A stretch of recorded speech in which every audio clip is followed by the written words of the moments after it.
The iron-bound hatch slammed shut behind Hannah Vance with a violent thud, severing the gale's howling screams into a muffled, suffocating roar. Below deck, the North Star lurched violently against a wall of black Atlantic water, sending heavy oak crates sliding across the slick floorboards. A loose copper kettle tore free from its peg, clattering inches from Hannah's temple before shattering against the iron stove.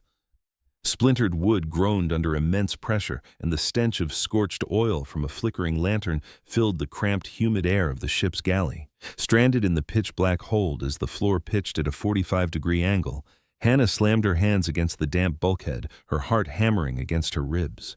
One wrong step in this darkness would snap her ankle, leaving 18 starving men above to face the storm alone. Taking a slow, deliberate breath, Hannah grounded her heavy, full-figured frame against the timber wall. She was 22 years old, completely alone and running for her life. Her plump hands, raw and chapped from days of unaccustomed labor, traced the dark galley until they found the wax-sealed box beneath the work table. She struck a match. The tiny orange flame flickered to life, illuminating her round, soft face and the high flush on her cheeks. She adjusted the oversized canvas coat she wore, a coarse, heavy garment chosen deliberately to cloak the soft curves and wide hips that had made her the center of unwanted attention back home. Underneath the oil-stained canvas lay the ghost of a life she had barely escaped. Less than a week ago, Hannah had been bound for an altar in Boston, destined to become the bride of Julian Sterling. Julian was the arrogant, spoiled son of a wealthy livestock tycoon whose vast cattle ranches dominated the regional economy. To her ambitious parents, the arranged marriage was a lucrative business alliance. To Julian, Hannah was a prize to be possessed and mocked. He had made no secret of his disdain for her generous shape, often remarking in polished drawing rooms that her soft, heavy figure was better suited for farm work than fine silk. On the eve of the wedding, unwilling to trade her freedom for a gilded cage with a man who viewed her as property, Hannah fled into the night. She traded her velvet gowns for work boots, adopted her mother's maiden name, and took the only job where Julian's father's hired men would never think to search for a wealthy heiress cook aboard a rugged deep-sea fishing schooner bound for the unforgiving waters of Georges Bank. Hannah coaxed the match flame into the wick of the iron lamp bathing the galley in a dim amber glow. Outside, the summer squall battered the hull, but inside the ship's gut, her battle was just beginning. She began wedging heavy burlap sacks of flour and dried beans into the corner frames, moving with a steady, methodical rhythm that defied the chaos rocking the vessel. Heavy, iron-shod boots thundered down the narrow companionway stairs. Heavy rain and salt spray swept into the hold as a towering figure stepped into the light. Captain Jonas Croft stood like a pillar of weathered oak amidst the storm. In his late 30s, he carried the severe authority of a man carved from New England granite. His jaw was dusted with dark stubble. His eyes bore the stormy, impenetrable gray of the open sea, and his voice sounded like heavy river stones grinding beneath a swift current. He shook the salt foam from his heavy oilskin coat, his sharp gaze sweeping over the galley before landing squarely on Hannah. He didn't offer gentle platitudes, nor did he ask if she was frightened. "The wind is turning north-northeast, Miss Vance," Jonas said, his rough voice cutting through the ship's groaning timbers. "The crew has been hauling nets in freezing spray for 6 hours straight. They are wet, cold, and edging on rebellion. I have 18 ill-tempered men out there who need fuel if we are to ride out this blow. Can a woman of your soft frame handle 300-pound iron pots when the sea turns upside down?" Hannah stood her ground, resting her hands on her wide hips. She did not flinch beneath his imposing glare. She met his stormy gray eyes directly, her quiet gray gaze as steady as an anchor line. "I've known cold Captain Croft," Hannah replied, her voice low, calm, and utterly devoid of tremor. "And I know how to keep a fire burning when others give up. The pots won't slip on my watch.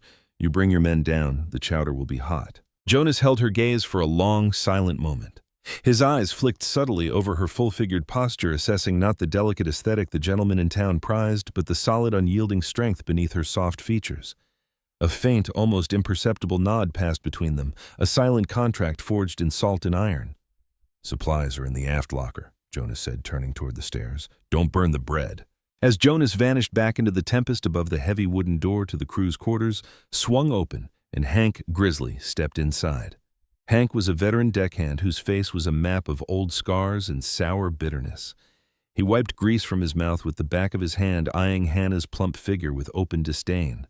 "Look at what the captain dragged aboard," Hank sneered, leaning heavily against the bulkhead as the ship rolled. A stuffed flour sack and an apron. Bad enough we're caught in a squall, now we've got a heavy, useless wench weighing down the galley. A woman on a fishing vessel is bad luck, boys. We'll be eating cold grease and seawater by nightfall. A few younger crewmen chuckled nervously from the doorway, but Hannah said nothing. Silence was her armor. Hard work was her shield. She turned her back on Hank's taunts, lifting a 40-pound cast-iron kettle as though it weighed no more than a feather, and slammed it onto the iron stove grate. She did not see Captain Jonas watching from the top of the companionway ladder. From his vantage point, Jonas saw what his ignorant crew missed. He noted the grace beneath her size, the absolute lack of wasted motion in her hands, and the quiet dignity in her straight spine. As he looked at Hannah, his thoughts drifted far away from Georges Bank, traveling north to a secluded pine-bordered cove on Maine's Penobscot Bay. There, in a quiet, cedar-shingled cottage overlooking the sea, his two motherless children were growing up wild and heartbroken. His son, Ethan, 9 years old, had grown lonesome and hardened since his mother's death 2 years ago. His daughter, Clara, just 6, was a timid thing who flinched at loud noises and wept in the dark. Jonas knew he did not need a fragile fair-weather woman with soft hands and an empty head. He needed a woman of true substance, someone forged in hardship, possessing an unyielding spirit and a heart vast enough to warm a freezing home. Below deck, Hannah ladled salt pork into the sizzler, completely unaware that while she was hiding from the powerful family pursuing her every quiet move she made, was drawing the formidable captain deeper into her world. The gale showed no mercy over the treacherous stretches of Georges Bank. For 3 days and 3 nights, the Atlantic churned like a giant cauldron of gray slate and icy foam, pounding the hull of the North Star without respite. Rain lashed against the deck planks in deafening sheets, and the howling wind tore through the rigging like a dying beast. Below deck, the ship pitched and rolled in violent, unpredictable arcs. The lower hold was a cold, damp hell, where the air hung heavy with the reek of bilge water, fish oil, and wet wool. Yet amidst the suffocating gloom of the galley, the iron stove remained hot. Anchoring her plump, heavy frame against the bolted oak worktable, Hannah Vance worked with a quiet, tireless rhythm. Her full cheeks were flushed red from the heat of the hearth, glowing in stark contrast to the dreary dampness around her. She had learned early in the voyage that her size was not a weakness in this churning world. Her lower center of gravity and sturdy legs kept her grounded when leaner men lost their footing on the slick floorboards.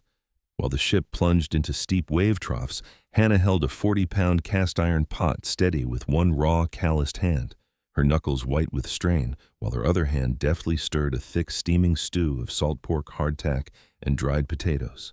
The heavy oak door creaked open, admitting a gust of freezing salt spray, and Hank, grizzly, who stumbled inside, soaked to the bone and shivering violently. He kicked at a loose barrel, his scarred face twisted in misery. "No hot coffee tonight, I reckon," Hank growled, wiping frozen slush from his beard. "The sea's trying to swallow us whole, and we're stuck with a useless heavy wench who probably spilled the grounds hours ago." Hannah did not flinch, nor did she grant him the satisfaction of a reply. She simply turned her thick apron, swaying with her movement, and lifted a heavy tin pot from the stove grate. The rich, robust aroma of boiled coffee and toasted chicory instantly cut through the damp stench of the hold. She poured a dark, steaming stream into a tin cup and set it firmly on the counter before Hank. "Drink it while it's hot," Hannah said, her voice soft, steady, and entirely free of malice. Hank stared at the steaming cup, his sneer faltering for a fraction of a second. He gritted his teeth, snatched the mug without a word of thanks, and retreated into the dark corridor. Hannah let out a long, quiet breath, adjusting the oversized canvas coat that hid her soft curves. She turned back to her pots, unaware that a tall shadow had filled the doorway behind her. Captain Jonas Croft stood silently near the companionway stairs, watching her. His dark oilskin coat dripped seafoam onto the floor, and the dim lantern light caught the hard, weathered lines of his jaw. He had observed the entire exchange. He had watched how she absorbed Hank's cruelty without bending, how her wide shoulders bore the burden of 18 ungrateful men, and how her generous maternal hands provided warmth in a place starved for comfort. Step by step, Jonas walked into the small galley. The space instantly felt smaller, charged with the quiet intensity of his presence. He reached out and took a tin cup from the rack, filling it himself, rather than waiting for her to serve him. "You kept this ship fed when the sea tried to break her, Miss Vance," Jonas said softly. His voice was a low, rumbling baritone that vibrated through the small room, cutting through the groan of the ship's timbers. Hannah looked up, startled by his proximity. Her gray eyes met his stormy ones. "It is my job, Captain. The men need fuel if they are to haul your nets." "A job is done with hands," Jonas replied, his gaze resting on her face with an intensity that made her pulse quicken. "You do it with something else." His eyes drifted down to the work table where her wooden ladle lay. The old maple handle was badly cracked from years of heavy use, its rough splinters biting into the soft flesh of her palm every time she stirred the heavy iron kettles. Jonas said nothing more. He drank his coffee in quiet, deliberate swallows, his eyes never truly leaving her before turning back toward the freezing tempest above. The next evening, the storm eased into a steady, rhythmic swell. Late into the night, after the crew had eaten and fallen into exhausted sleep in their bunks, Hannah remained in the galley, scrubbing the heavy grease from the iron pans by the light of a single flickering candle. The door creaked open and Jonas stepped inside. He did not wear his heavy coat this time. His broad shoulders were clad in a dark wool sweater smelling of salt and cold pine. In his hand he held a small block of dense white Maine oak and a pocket knife. Without speaking, he sat on a low wooden bench near the warm stove and began to carve. Hannah watched him from the corner of her eye as she dried a tin plate. His large, calloused hands moved with surprising delicate dexterity, peeling away long, curling ribbons of wood. The only sounds in the quiet hold were the scrape of his sharp blade, the crackle of the stove coals, and the rhythmic sloshing of the sea against the hull. After nearly an hour, Jonas stood up. He walked over to her work table and set down a freshly carved object beside her iron pot. It was a new handle for her large stew ladle, carved from solid oak, polished smooth as river glass, and contoured perfectly to fit the curve of a palm. "The old one was cutting your hand," Jonas said simply. Hannah picked up the wooden handle. It was still warm from his hands. She ran her thumb over the flawless, silky grain of the wood, feeling the exact grooves where her fingers were meant to rest. A tight, sweet ache bloomed in her chest, a feeling she had never experienced in her sheltered, controlled past. It was the simple, profound realization that someone was watching over her. "Thank you, Captain," she whispered, her gray eyes shining as she looked up at him. Jonas met her gaze, his stern features softening just enough for her to see the deep, quiet warmth hidden beneath his granite exterior. "Call me Jonas when we are alone, Hannah." Before she could speak his name, a heavy thud echoed from the dark corridor, followed by the slurred, heavy footsteps of Hank. The deckhand stumbled into the galley, his eyes bloodshot and smelling strongly of illicit rum he had smuggled aboard. In his trembling hand, he clutched a crumpled piece of paper, a reward poster distributed across regional ports by the wealthy Sterling family, offering a handsome bounty for the return of Julian Sterling's runaway bride. Hank squinted at the paper, then glared at Hannah's rounded hips and full figure, a greasy, malicious grin spreading across his face. "Well, well," Hank slurred, waving the poster. "Look what I found tucked in the dockmaster's notice back at port. A runaway rich girl hiding under an apron. You think you're too good for the rest of us, don't you? Miss High and Mighty, the Sterling family will pay a pretty penny to get their soft, heavy property back." Hank lunged forward, his greasy fingers grabbing Hannah's thick arm, pulling her toward him. "Come here, let's see how much that soft body is really worth. Let go of her."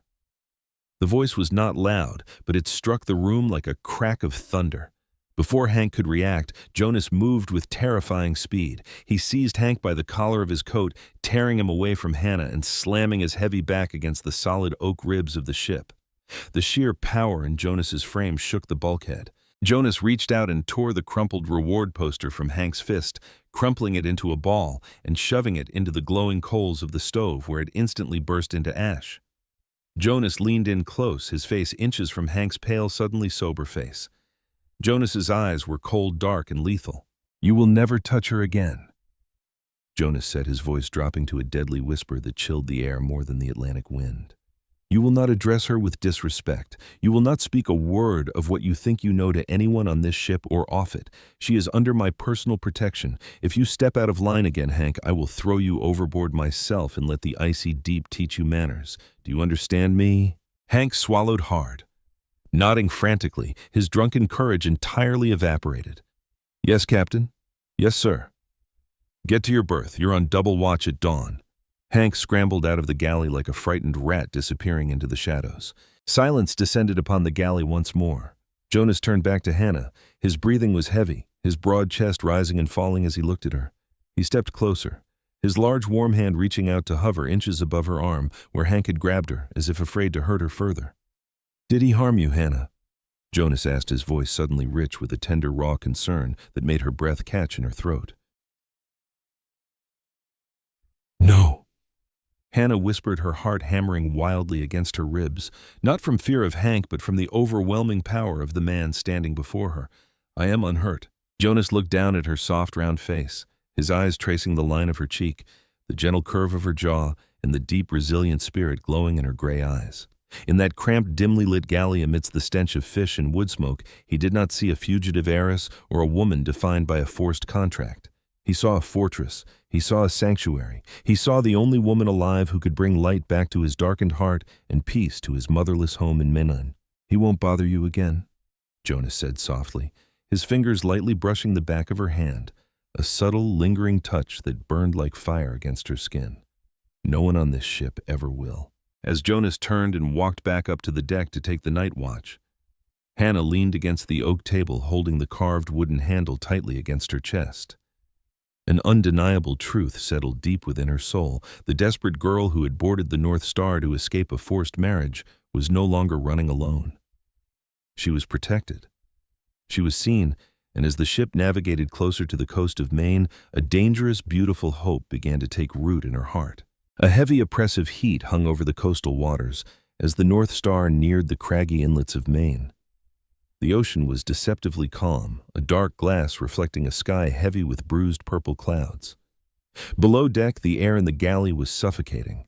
Hannah stood at her work table, her heavy canvas coat finally discarded in the summer swelter, revealing her soft, rounded arms and the full curve of her waist beneath a faded cotton blouse. Sweating over the hot iron stove, she used Jonas's hand-carved oak handle to stir a thick broth, her thumb tracing the smooth wood.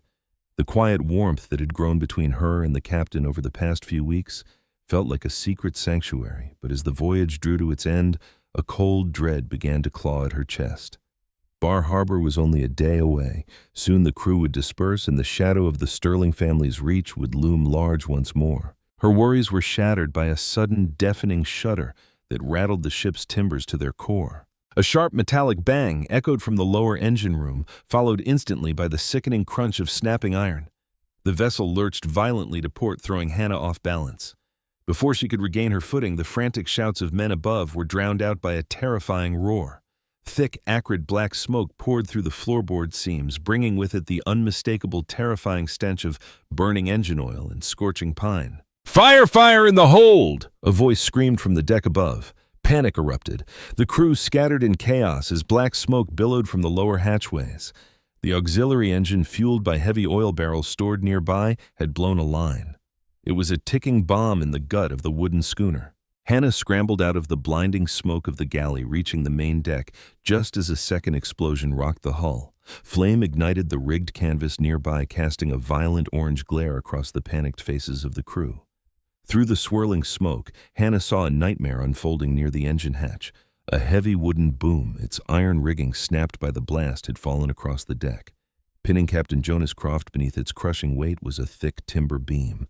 He lay half unconscious on the scorching deck planks, his face smeared with soot, his leg trapped as the creeping ring of oil fire raced toward the fuel barrels just feet away from him. The deckhands froze, paralyzed by terror.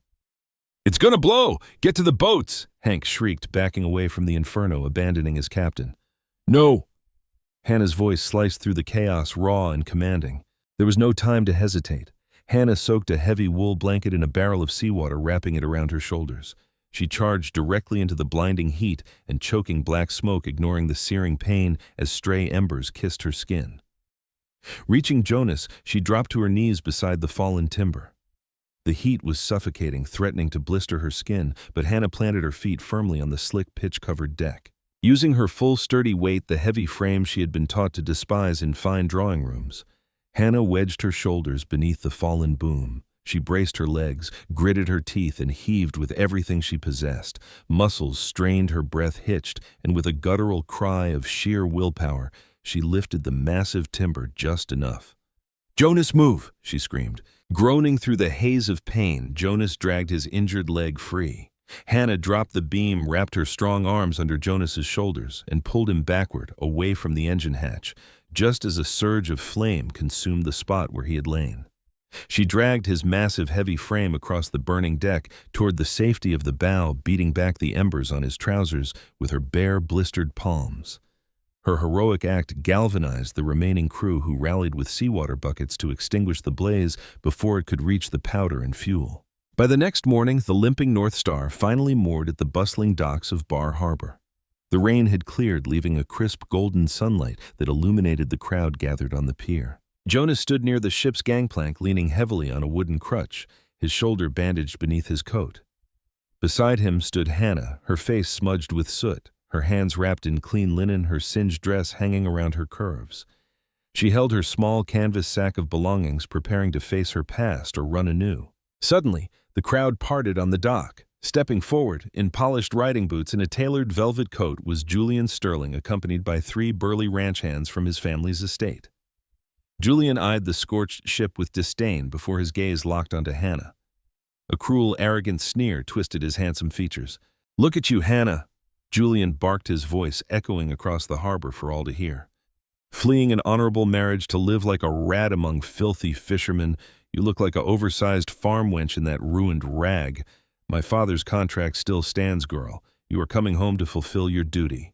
Laughter rippled through a few onlookers, and Hannah's cheeks burned with a deep, familiar humiliation. She lowered her head, her fingers tightening around her sack, preparing to step back into the shadows. Jonas did not let her retreat. His large, calloused hand tightened around hers with unyielding strength. He handed his crutch to a nearby deckhand standing tall on the deck rail, despite the searing pain in his leg. His voice boomed across the harbor like thunder, commanding the absolute silence of every soul on the dock.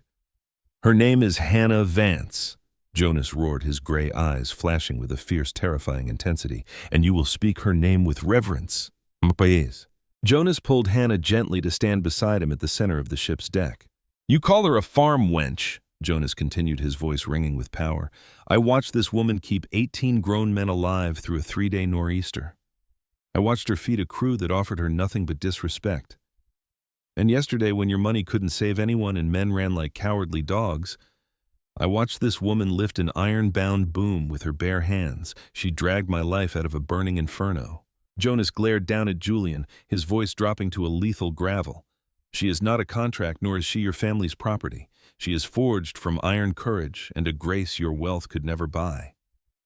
Julian stood frozen, red-faced, and disgraced beneath the quiet glares of the dockworkers. Before the silence broke, Jonas turned completely toward Hannah. His stern features melted into an expression of raw, vulnerable devotion. In front of his crew, the townsfolk and her former suitor, Captain Jonas Croft, lowered himself onto one knee on the salt-stained deck, holding her bandaged hand in both of his. "Hannah," Jonas said softly, his voice trembling with genuine emotion, "I'm not offering you silk or drawing rooms. I'm offering you freedom and a home on a quiet island in Penobscot Bay. I have 2 motherless children who need a heart as vast and warm as yours, and I'm a man who needs you to make his life whole. Will you come home with me and be my wife?" Tears welled in Hannah's gray eyes, spilling over her flushed cheeks. For the first time in her life, she was not valued for a business merger or judged for her frame. She was seen revered and deeply loved. "Yes, Jonas," she whispered, her voice ringing clear across the harbor. "Yes, I will." The small wooden ferry cut through the calm, sapphire waters of Penobscot Bay, bringing Hannah and Jonas toward a secluded island framed by towering emerald pines and jagged granite cliffs. Atop a gentle rise overlooking the sea stood a weathered, cedar-shingled cottage. Its white-trimmed windows reflected the afternoon sun, sending a warm beacon across the water. For the first time in her life, Hannah was not fleeing from an unwanted future or hiding her identity under an oversized coat. She was stepping onto the soil of her new home as a free woman. Yet as Jonas helped her step off the wooden dock, holding her hand with a gentle firmness that had become her anchor, her heart thumped with a fresh wave of anxiety. Navigating an Atlantic gale, an engine fire, or even Julian Sterling's arrogant threats felt simple compared to the uncharted waters of earning the trust of a grieving, guarded family. Waiting on the wide wooden porch of the cottage stood Jonas's 2 children. 9-year-old Ethan stood at the top step. his arms crossed tightly over his chest, his jaw set in a hard, protective line that mirrored his father's stoic posture. Beside him, 6-year-old Clara hid partially behind her brother's coat, her wide, timid blue eyes watching Hannah with deep suspicion.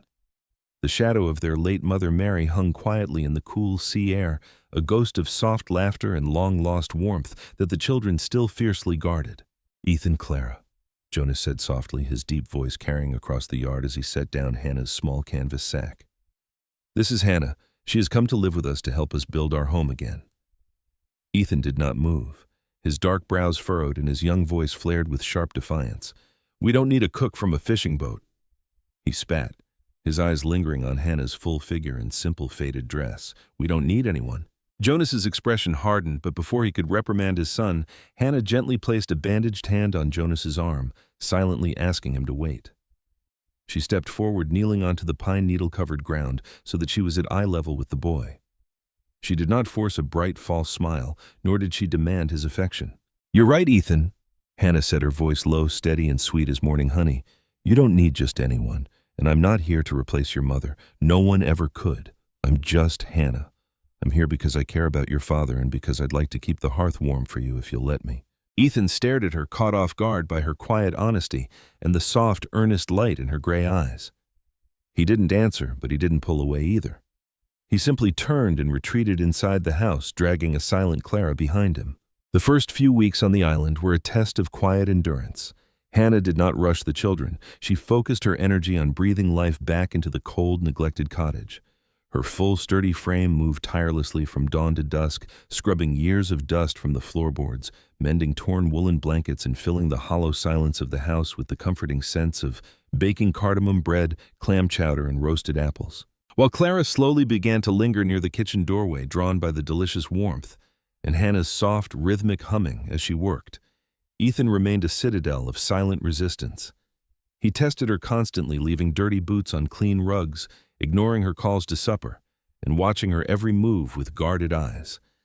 Hannah met every small rebellion with unwavering patience and a hot plate of food set aside for him without a word of anger.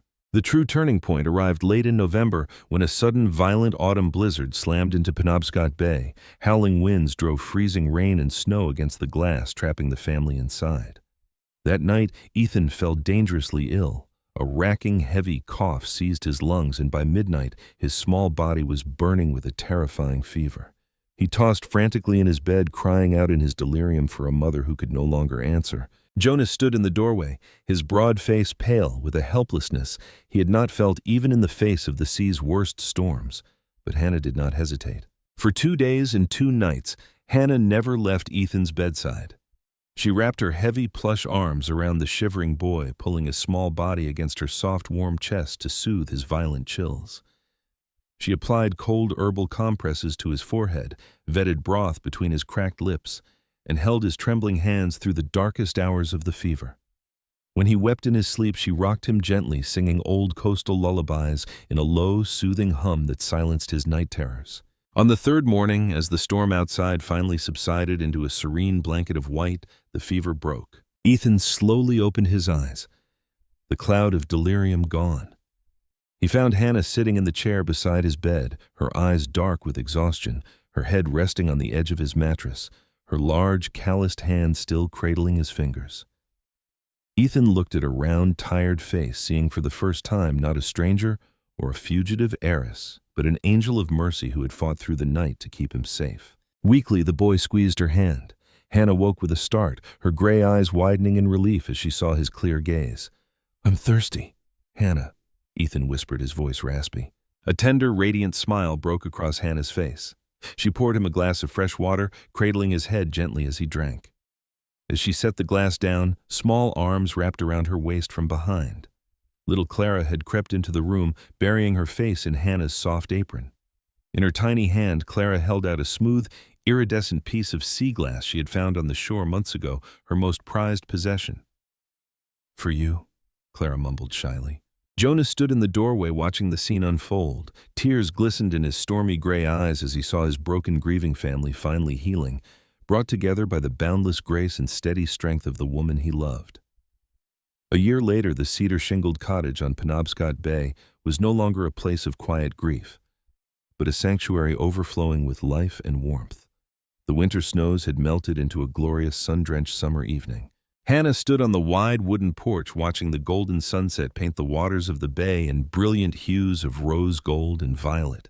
She was no longer the frightened girl fleeing an arranged marriage, nor did she ever again hide her soft curves beneath oversized coats or fear the reach of Julian Sterling. Her face held a radiant, healthy fullness, and her eyes sparkled with profound peace. Out in the green yard, Ethan and Clara were laughing, chasing each other through the grass, their shouts echoing merrily against the pines. Inside the sunlit living room, a wooden cradle rocked gently near the warm hearth holding their newborn baby girl, Hope. Solid, warm arms wrapped around Hannah's waist from behind. Jonas pulled her full, beautiful frame tightly against his broad chest, resting his chin comfortably on her shoulder. He kissed the side of her neck, his breath warm against her skin. "I love you, Hannah." Jonas whispered the words, no longer a promise born in a storm, but an eternal, unshakable truth. Hannah leaned back into his powerful strength, covering his large hands with her own. She looked out over the vast, peaceful sea that had once been her escape route, but had ultimately brought her to the place she truly belonged. She had started her journey running away in the dark, but here in the arms of the man who saw her true worth, she had found her freedom, her purpose, and a love built to last a lifetime.